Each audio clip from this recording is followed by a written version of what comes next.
does. Thank you, thank you, thank you. So I'm Reina. I'm a practitioner here at the Centers for Spiritual Living, and I am so honored to be up here to speak with you today. And we're just finishing our theme for the month of January, which is Living Science of Mind. And today, we're going to be talking about standing fearlessly. And what inspired today's talk was a deep inner knowing that I envision the tumblers. I say the tumblers of the universe, and what I envision is like one of those like ancient decoders, you know, as you move them and they're like locking into place. The tumblers of the universe are always at work for our highest and best good. And so today, you know, I was working with Reverend Julie and I was trying to figure out, okay, how do I want to get this message through? She's like, well, I need a talk title. And I'm like, that was the hardest part for me. It's like coming up with a talk title that encompassed everything that Spirit was wanting to bring forward. And so, as all my talks, you know, I love giving talks because I learn so much every time because it puts me in a different mind frame. I become, for some reason, a little bit more aware of what's going on in my life. I start noticing a little bit more signs, or if I don't notice, the universe makes sure that I do notice. You know what I'm talking about? So it made me pay attention. And so what I came up with was our beliefs, what we believe. And there's a quote that I found. It says, "Others may not believe as I believe, but my beliefs do not require them to." Now, for me, that's a lot harder said than done sometimes, but I'm starting to really make that my mission. You know, what do I believe? And really, it doesn't matter, you know, what I believe, because it's what I believe and it's personal to me, and that's where that unique expression of the divine comes within me.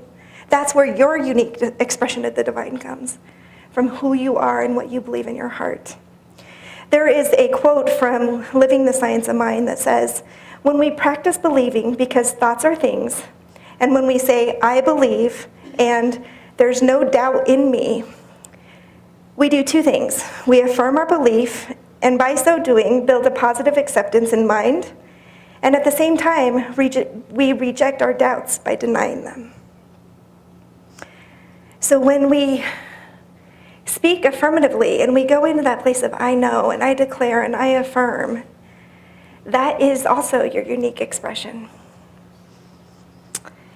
So I had talked about the talk title, and standing fearlessly came up a couple different times in very different areas in my life.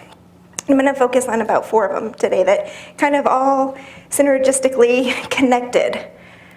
But before I do that, I want to talk on a brief side note.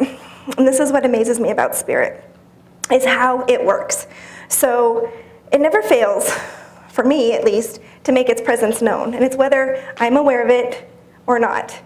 And there's been a couple times in my stories that I'm going to share where I just was oblivious to it, but you know, like a 2x4 Spirit's like, oh, no, you need to be paying attention to this.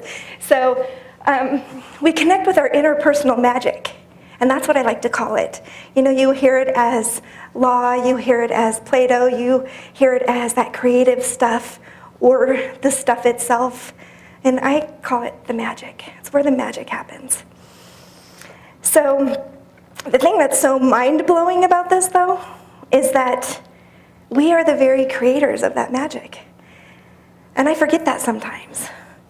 You know, whether I'm consciously aware that I'm creating my results that are showing up in my life, or I'm not. And it's like just mind-blowing, just like, you know, if I really sit down and think about it, I'm like, whoa, okay, cool.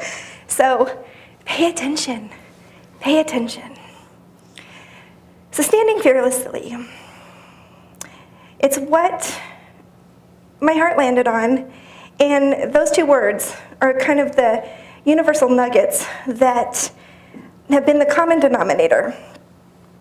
I have noticed it in my work life. Some of you know this and some of you don't. I am a hospice chaplain, so I get to sit and support and love beautiful beings of light every single day. it showed up in my travels to those beautiful souls. My region tends to be the Eastern Plains, so I get to drive a lot, and I see a lot of God's beautiful nature, which is amazing and just beautiful in itself. I get to experience it with working with our beloved teens at this center.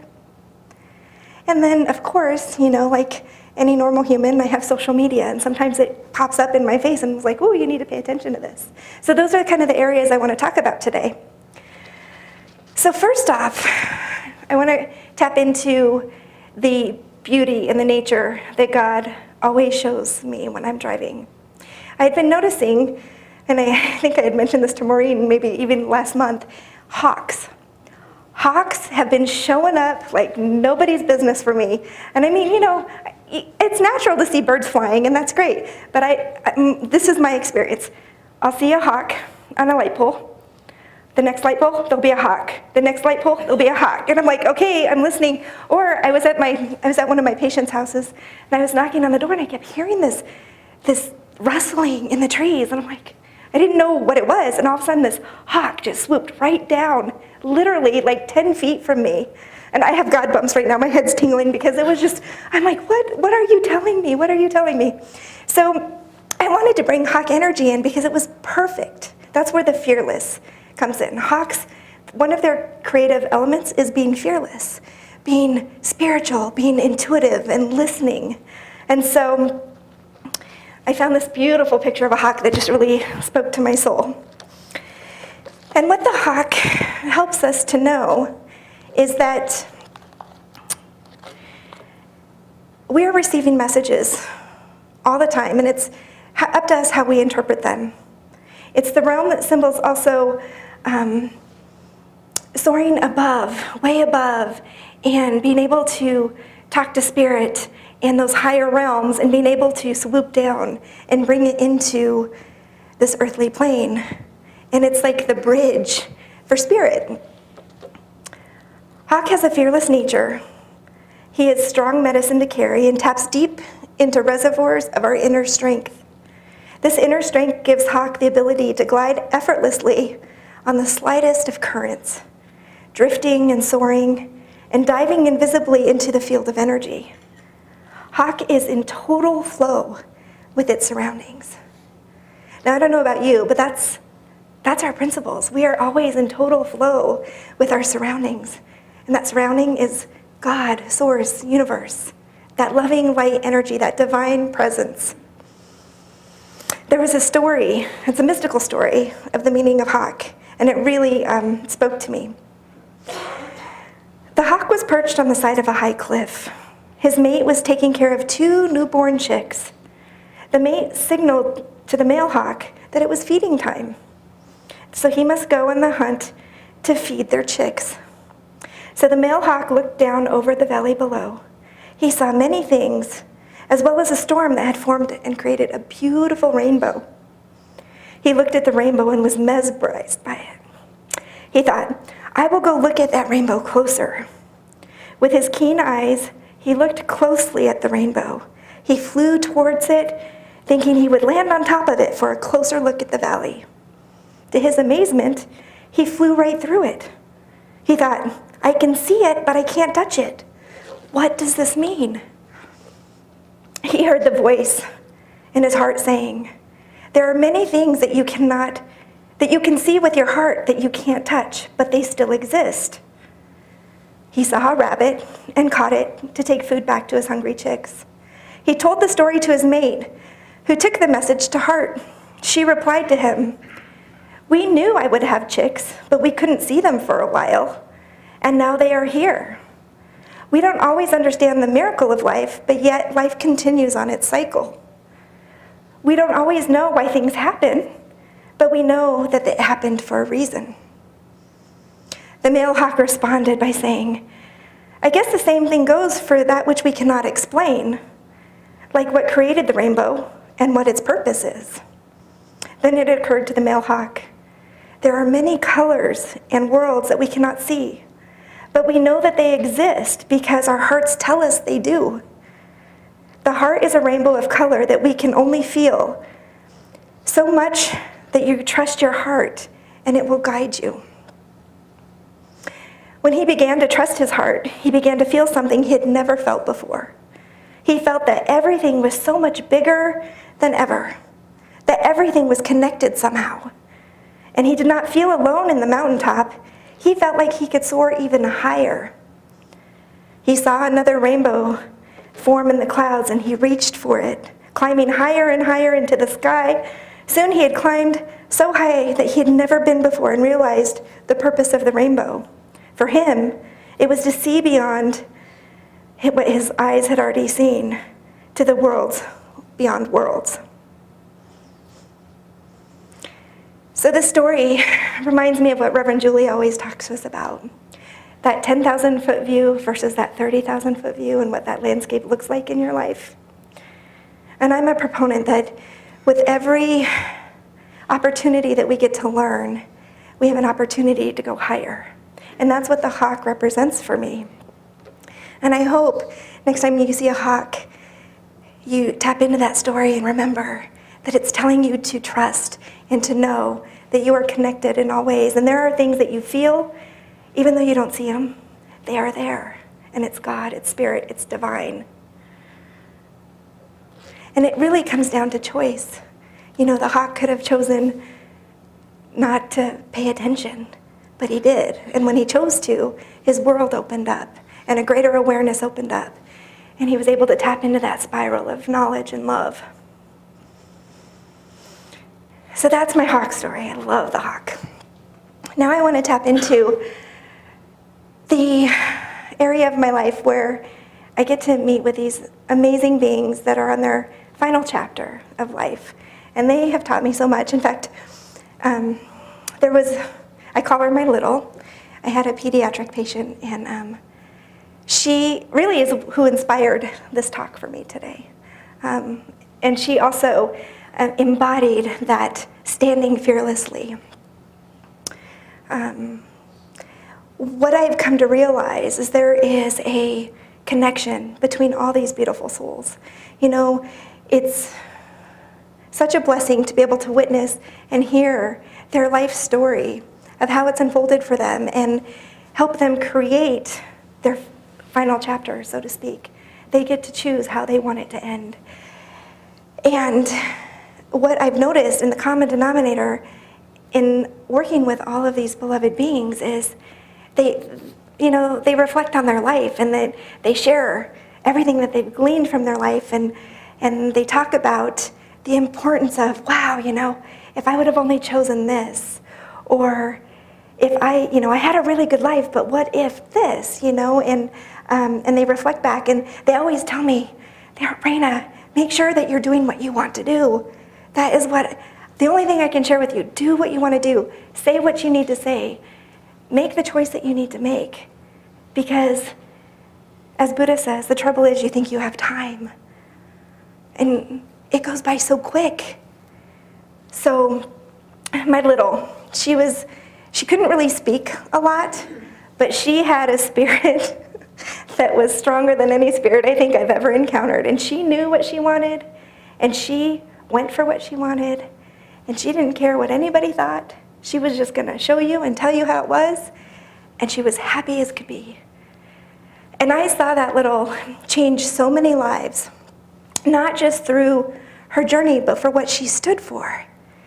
And she literally started 2 nonprofits, one for medical marijuana with children with cancer, and another one with families that have lost children.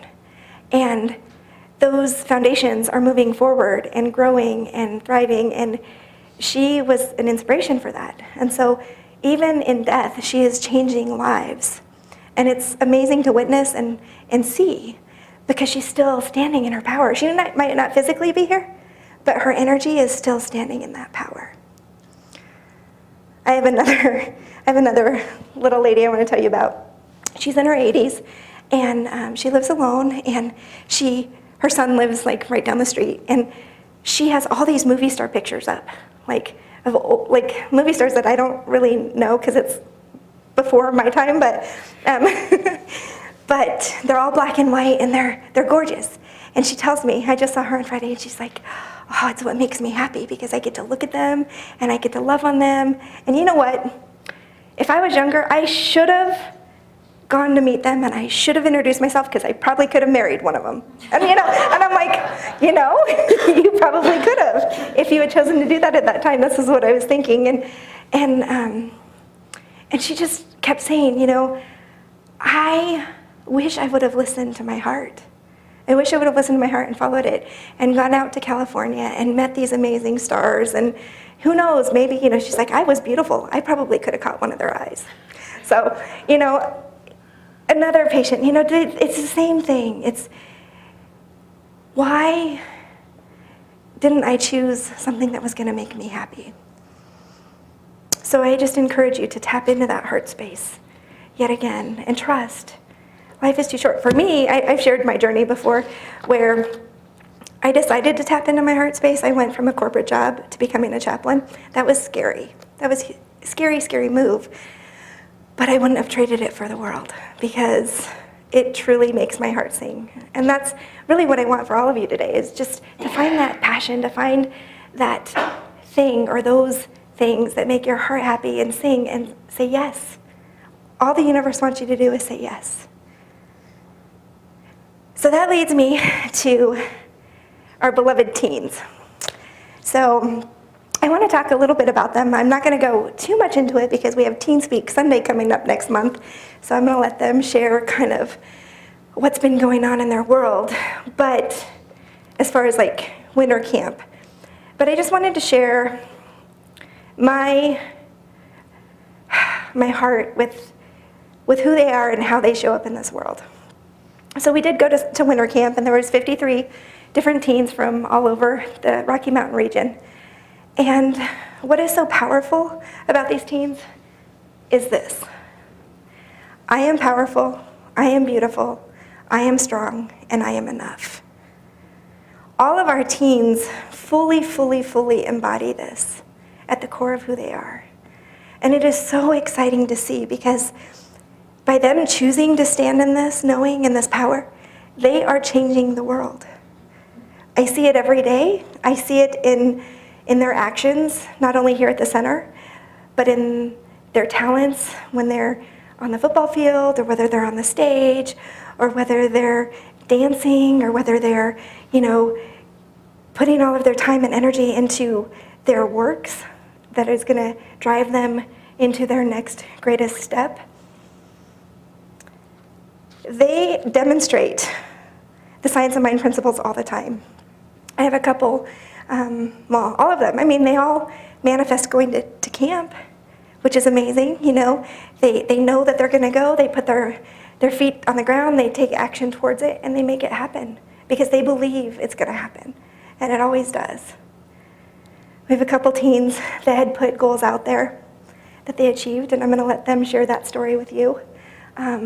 Super proud of them, and every time I look at my life, I have these end-of-life stories, and then I have the potential stories. And it's such a nice balance for me that I feel like I get that 30,000-foot view, like the hawk.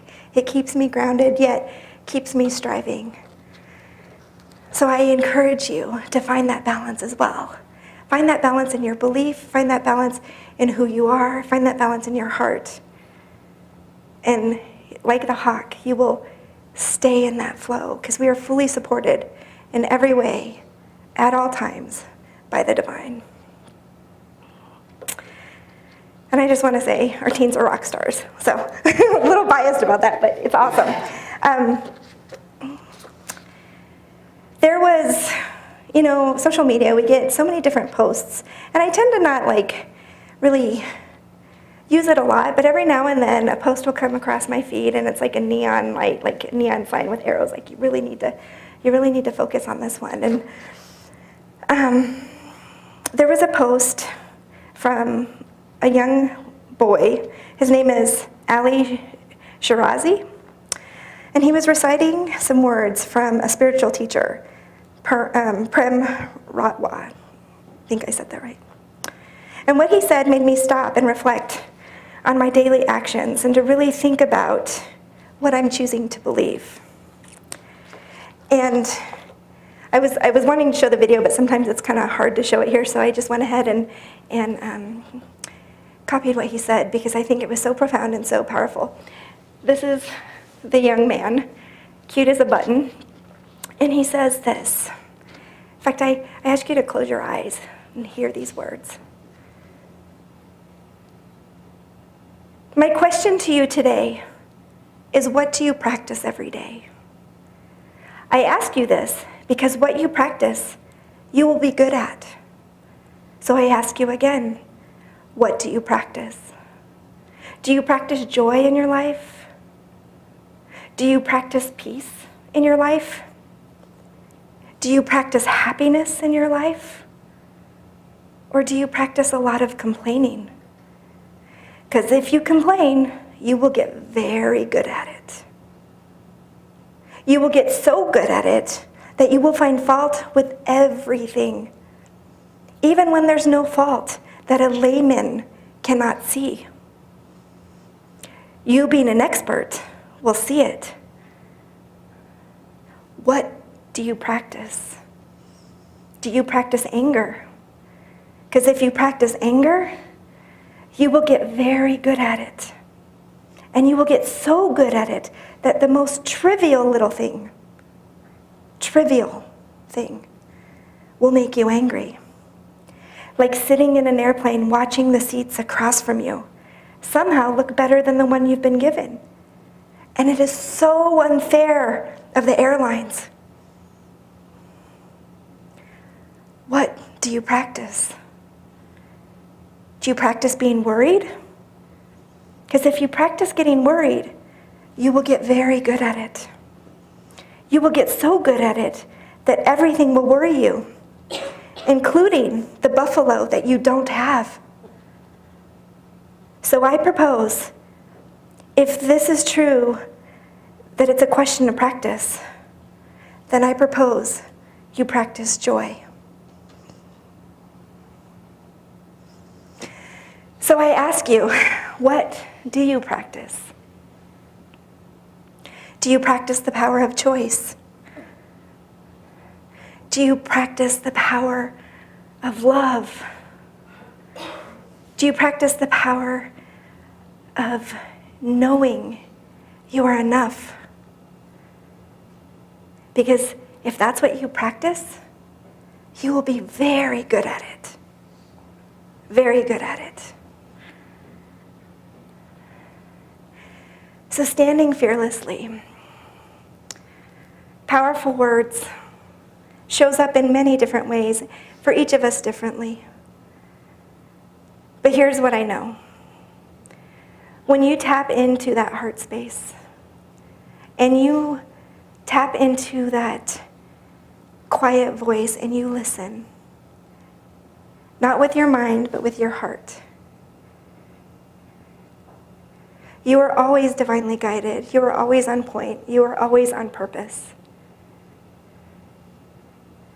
And like my first quote says, others may not believe as I believe, but my beliefs do not require them to. So I invite you to take into your week the awareness, the love, the light, and that power of standing fearlessly. You all have the power inside of you. It radiates from the core of who you are. And if you ever are unsure, lean into a friend, give them a hug, reconnect. Lean into a practitioner, come to Sunday service, listen to meditation. There's always a way to connect. You're never truly disconnected. It's whether, it's when we go into that mind space that we feel disconnected. So,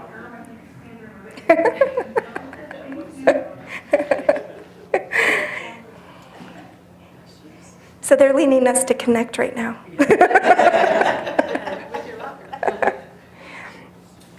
So I just encourage you, once again, to Pay attention and know that you are love, you are light, and you are perfect. Thank you.